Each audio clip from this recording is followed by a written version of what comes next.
Hola, soy Daniel Rodríguez. Bienvenidos a La Relacioniza.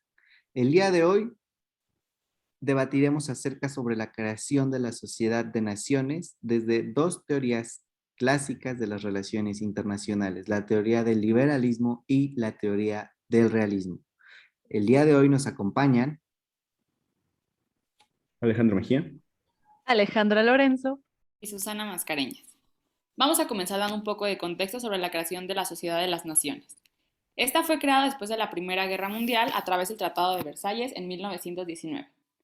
Tenía como uno de sus objetivos principales evitar conflictos nuevos, promover la cooperación internacional para así poder lograr la paz y seguridad. En abril de 1919, la Conferencia de Paz de París realizó una reunión con los representantes de 42 países para hacer la firma del Pacto de la Sociedad de Naciones, de la mano con el Tratado de Versalles. La estructura de esta sociedad estaba originalmente conformada por la Asamblea de todos los países miembros y contaba con 4 miembros permanentes, los cuales eran Francia, Reino Unido y Japón, quienes fueron vencedores de la Primera Guerra Mundial. Esta sociedad apoyó a establecer los principales principios de derecho internacional y a disminuir las tensiones entre Alemania y Francia. Ahora bien, dando paso a los logros, iniciaremos con el logro de Alland de 1920 a 1921. En este caso, la Sociedad de Naciones intervino en demasiados conflictos. Uno de ellos fue la disputa de las islas de Åland entre Suecia y Finlandia, ya que Finlandia reclamaba su independencia y posesión de las mismas. Sin embargo, los habitantes de hablas suecas declaraban que tenían derecho de voto por el gobierno sueco bajo el principio de autodeterminación. Sin embargo, y para evitar una posible guerra, se otorgó un estatus autónomo a las islas de Åland bajo soberanía finlandesa y se llevó a cabo la desmilitarización bajo la observancia de la Sociedad de Naciones. Desde el punto de vista de los liberales, se utilizó la negociación pacífica y, como lo propuso Immanuel Kant en el Contrato Federal, la abolición de la guerra y la no regulación de los estados para evitar así un conflicto donde intervinieran las milicias de ambos estados. Y bajo la postura realista, esto quiere decir que a pesar de todo esto, los intereses de Finlandia por conservar Åland predominaron por los de Suecia, el famoso self-interest en la teoría realista, lo que permitió reforzar más su estatismo, esta legitimidad de nación, después de haberse logrado independizar de Rusia en 1917. Como segundo logro tenemos el rescate económico a Austria en 1922. Esto se dio después de la Primera Guerra Mundial y pues bueno, la recién fundada República de Austria, que se fundó en 1919, se encontraba con problemas económicos y financieros. Entonces el canciller acudió a la Sociedad de Naciones Unidas a pedir ayuda financiera. En este caso, el organismo accedió a apoyar y para 1924, bajo el control de la Liga de las Naciones, se reformó la economía interna, el sistema financiero público y se equilibró el presupuesto sin recurrir a un préstamo. Posteriormente, se utilizaron trabajos de reconstrucción y este plan duró aproximadamente 2 años. Ahora bien, si lo vemos, si vemos por ejemplo, este rescate económico desde la teoría del liberalismo, podríamos expresar que esto se representa mediante la institucionalización internacional. ¿Qué queremos decir? Que mediante la cooperación de los Estados miembros pueden ayudar a que Austria no haya tenido esta crisis financiera. Por decirlo de algún modo, los estados que requieran algún tipo de apoyo en conjunto pueden hacer que una economía vuelva a surgir si todos trabajan de la mano. Ahora, sin embargo, para la teoría realista, esto representa un Estado incapaz de autosustentarse y dejarse controlar económicamente por una organización internacional. Y en este punto, pues afecta el principio de self-help, ya que pues no se debe depender de organismos externos al Estado para poder garantizar su supervivencia. Un tercer y último logro sería la prevención del conflicto Grecia y Bulgaria en 1925. La Sociedad de Naciones también logró prevenir un posible creciente conflicto fronterizo entre Grecia y Bulgaria, ya que esta última fue invadida en algunas zonas fronterizas por parte de Grecia.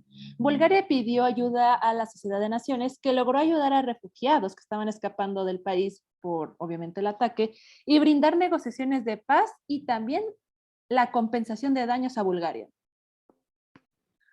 Viéndolo desde la teoría del liberalismo, podríamos decir que la prevención del conflicto de Grecia y Bulgaria no tuvo que recurrir a la guerra o a la intervención militar de otros estados para que se diera esta liberación de las negociaciones.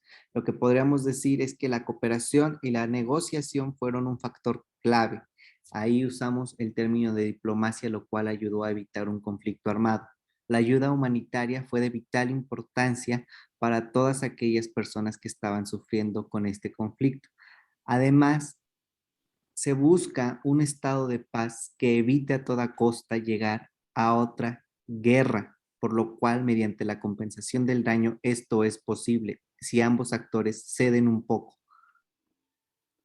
Nuevamente, viéndolo desde el punto realista, en este acontecimiento se ve un poco afectado el principio de self-help, ya que Bulgaria no pudo defenderse a sí misma y pues obviamente su poder de acción era inferior al que tenían y por eso recurrió a pedir ayuda, a pesar de que pues estaba dañando o afectando este principio de no depender de nadie más para su supervivencia. Bueno, por su parte también tenemos los fracasos de la Sociedad de Naciones. Uno de estos casos es el caso de Manchuria, en donde en 1931 la Sociedad de Naciones se enteró que debido a supuestos japoneses, anti-japoneses activistas, una línea ferroviaria que transitaba por el sur de Manchuria había sido atacada y tomado, y que era propiedad de China, había sido tomada por Japón.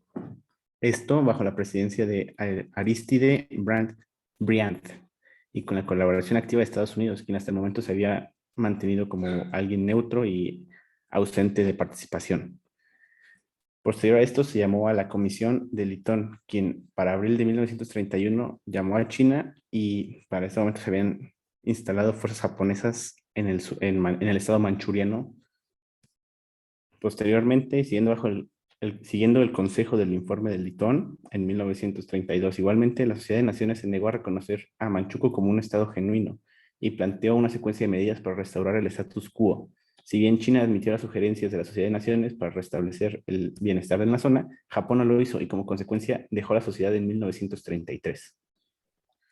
Ahora, este es un fracaso para el liberalismo, pero debemos de recordar que uno de los principios es que la paz no es natural, sino que debe ser construida. Por ello, intentar realizar esfuerzos de cooperación internacional en pro de lograr un equilibrio entre las naciones, además de brindarles el concepto de defensa colectiva, beneficiaría a que la negociación sea planeada y organizada, evitando a toda costa eh, diferentes consecuencias ajenas a que puedan propiciar, como lo hemos venido repitiendo, una guerra.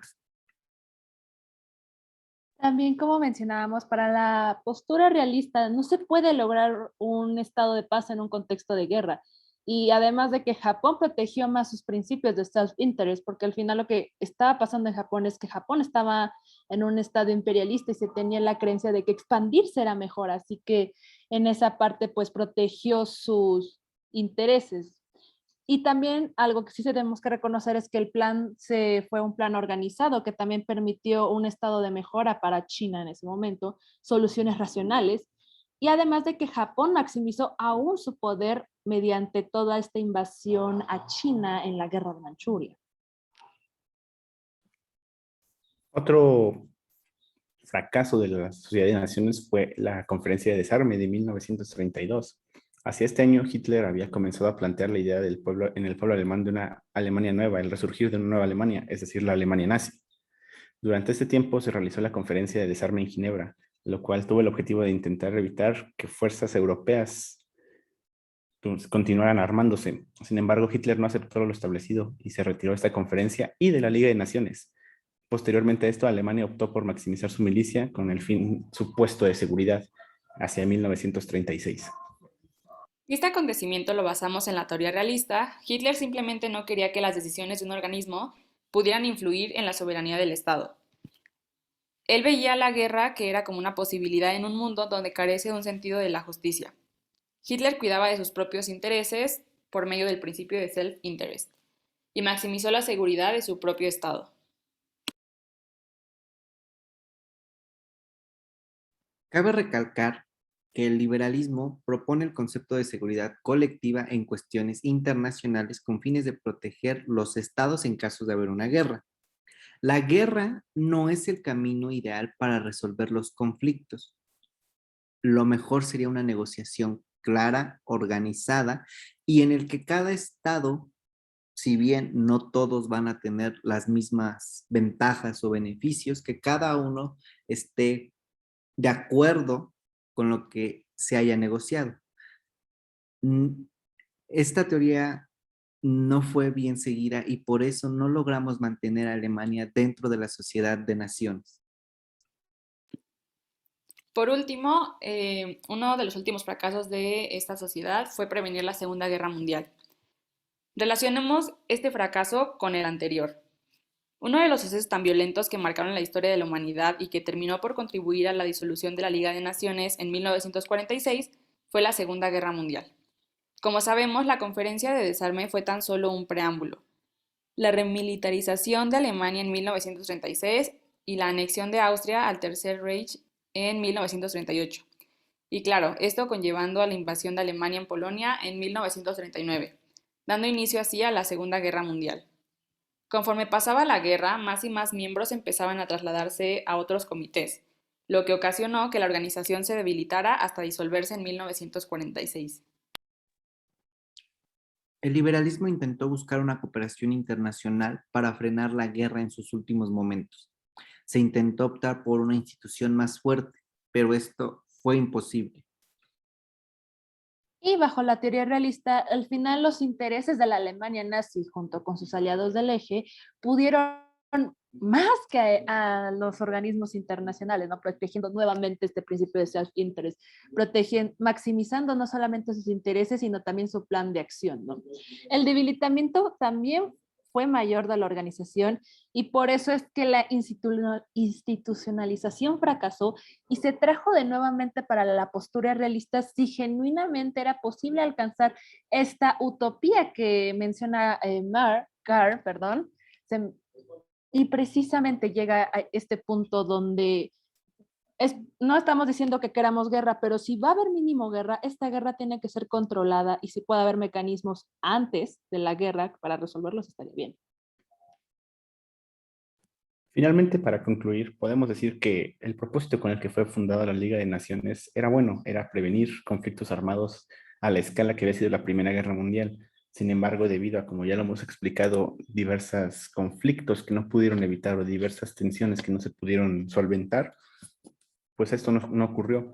Finalmente desencadenó en la Segunda Guerra Mundial y en la disolución de esta Liga de Naciones y el continuo evolución en la Organización de las Naciones Unidas, como es conocida actualmente.